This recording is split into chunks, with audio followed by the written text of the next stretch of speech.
vamos a hablar un tema jurídico, por supuesto. Aquí está con nosotros ya Luis, preparado para hablar acerca de ese amparo que se ha otorgado allá para la detención de un tramo de la línea, pues obviamente del proyecto del Tren Maya, la línea 5, sector sur. ¿Qué está pasando con ese amparo, Luis? ¿Cómo lo ves? ¿Bueno, malo o no? A ver, ¿qué dices? Está bien interesante la edición y yo quería tocar el tema porque sí percibo que hay mucha confusión en los medios, ¿no? Y mucha de la confusión de los medios está por normalmente el apelativo que recibe esta medida cautelar, que es suspensión definitiva. La gente piensa que el carácter de suspensión definitiva ya es irrevocable, ya se suspendió el Tren Maya. Incluso llegué a escuchar a comunicadores que hacían esa afirmación, ¿no? Que ya está suspendida definitivamente las obras del Tren Maya. Y lo cierto es que no es así, ¿no? Primero, para entrar un poquito en contexto, en el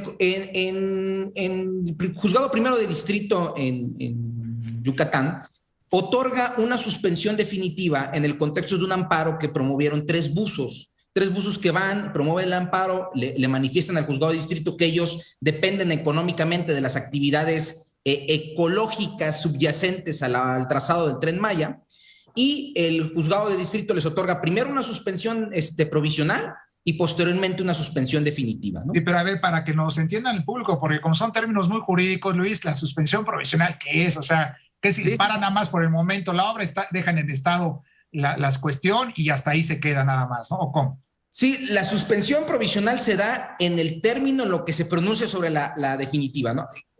Cuando uno promueve un amparo, el juez de distrito está obligado a pronunciarse de manera inmediata sobre la suspensión.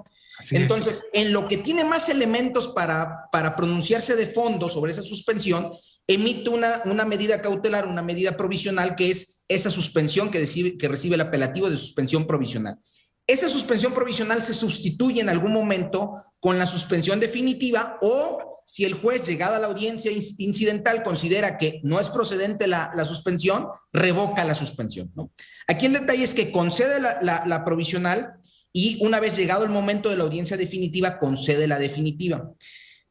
Para mí hay dos aspectos aquí puntuales y que me parece que se han abordado poco.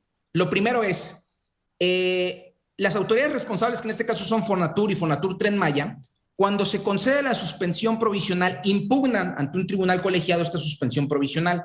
Esa impugnación ya se resolvió y lo interesante es que el tribunal colegiado confirmó la suspensión, calificó los agravios que plantearon las autoridades y determinó que no eran fundados y que la suspensión debía subsistir.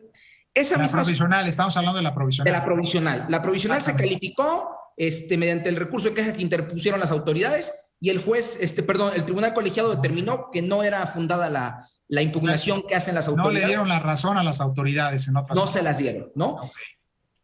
La suspensión que se pronuncia ahorita, la definitiva, está elaborada casi en los mismos términos que la suspensión provisional. Entonces, la lógica es, si ya se confirmó la provisional, muy probablemente la definitiva, en el recurso de revisión que interpongan las autoridades, porque la pueden impugnar, tendría que confirmarse.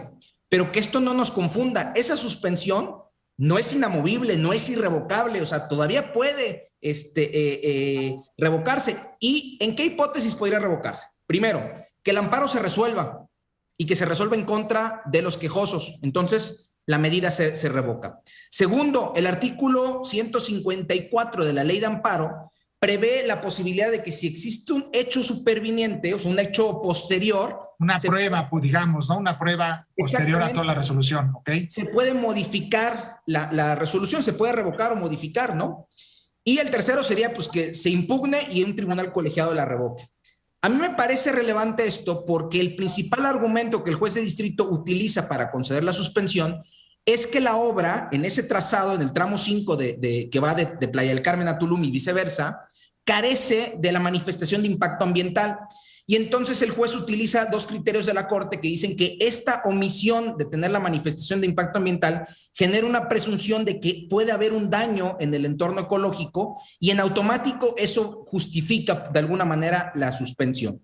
¿Qué quiere decir eso? Que si la autoridad presenta ante el juzgado de distrito la manifestación de impacto ambiental, la consecuencia lógica es que se tenga que revocar la suspensión. Incluso Fonatur emite un comunicado donde manifiesta eso. Dice, esta suspensión no es inamovible, porque en el momento que yo exhiba la manifestación de impacto ambiental, la medida tendrá que revocarse, ¿no? Habría que ver cómo se manifiesta esa medida de impacto ambiental, ¿no? Si realmente está en tiempo y en forma, porque es importante en materia legal. Pero bueno, ese es un tecnicismo muy probablemente que tendrán que analizar los jueces. Pero a ver, Luis Miguel quiere hacer alguna pregunta, sí. No, me parece que iba sobre lo que dice Bernardino, que hay una parte que son los tiempos y las formas legales, pero de fondo es muy importante para la gente que nos escucha enfatizar el que no tenga manifestación de impacto ambiental es causal de suspender las obras. Yes. El que se presente después, habría que ver también si en tiempo y forma es correcto. Y me quiero remitir a una cosa que con frecuencia los particulares se quejan frente al Estado. Y es, si yo estoy obligado a presentar mi manifestación de impacto ambiental antes de empezar una obra, antes de siquiera tumbar un árbol, mover una piedra, ¿por qué el gobierno se atribuye el derecho a arrancar, literalmente quitar los árboles, 20,000 árboles dicen, y después, como si fuera un tema menor, y te quedo debiendo el impacto ambiental para cuando te lo entrego? Sí, efectivamente, la lógica te da la razón, ¿no? Prácticamente, porque, por ejemplo, cuando haces una construcción de una casa, lo primero que haces es primero ver, pues, los trámites que necesitas para poder construir, los permisos. No vas a empezar una casa, la construcción de una casa sin tener permisos porque ya la autoridad te cancela, te clausura en concreto, Luis Miguel, ¿no? En ese sentido. Marco Paz. Máxime que los daños son irreparables. O sea, si se confirma que efectivamente tiene un daño al medio ambiente, ¿cómo se va a reparar todos los daños causados? ¿Qué es lo que los ecologistas están planteando? Debería de haberse detenido o no de haberse empezado esa obra hasta que se hubiera garantizado que efectivamente no había un daño ambiental severo en la zona. Pero ya estamos ahí y yo siento que la justicia va un poco atrás de la realidad de este gobierno que está empujando este proyecto porque es un proyecto insignia. Y como dijo el presidente, va porque va, tope donde tope, ¿no?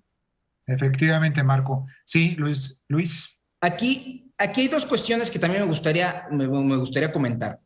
La autoridad se defiende, cuando impugna la primera suspensión, se defiende con dos argumentos fundamentales, ¿no? Uno es que ellos consideran que esta suspensión vulnera el interés público, porque las autoridades dicen es que es una cuestión de orden público, de interés público que se construyan vías de comunicación, e incluso argumentan todos los beneficios económicos que puede llegar a generar esta obra. Y el tribunal colegiado le responde básicamente diciendo, en la ponderación que hace el juez de distrito entre el interés público de las vías de comunicación y el interés público del medio ambiente, debe prevalecer el medio ambiente. O sea, eso es terminal el tribunal colegiado. Pero también las autoridades manifiestan el famoso decreto donde el presidente dijo que estas obras eran de cuestión de seguridad nacional, de interés nacional, y el tribunal colegiado lo que les dice es, tú no puedes poner ese argumento por encima de leyes que están de alguna otra manera previas y que te obligan a ti con cumplir con este requisito técnico que es la manifestación de impacto ambiental. El criterio del tribunal colegiado es bien importante, es bien interesante. En conclusión, Luis, ¿qué crees, que ganen o pierdan las autoridades? Pues yo creo, la verdad, yo como vi la resolución de la queja del tribunal colegiado, a mí me da la impresión de que el propio colegiado le da a entender a la autoridad que si exhibe su manifestación de impacto ambiental, se revoca la medida. Así lo da a entender el colegiado. Muy bien, muchas gracias, Luis. Vamos a un corte y regresamos aquí.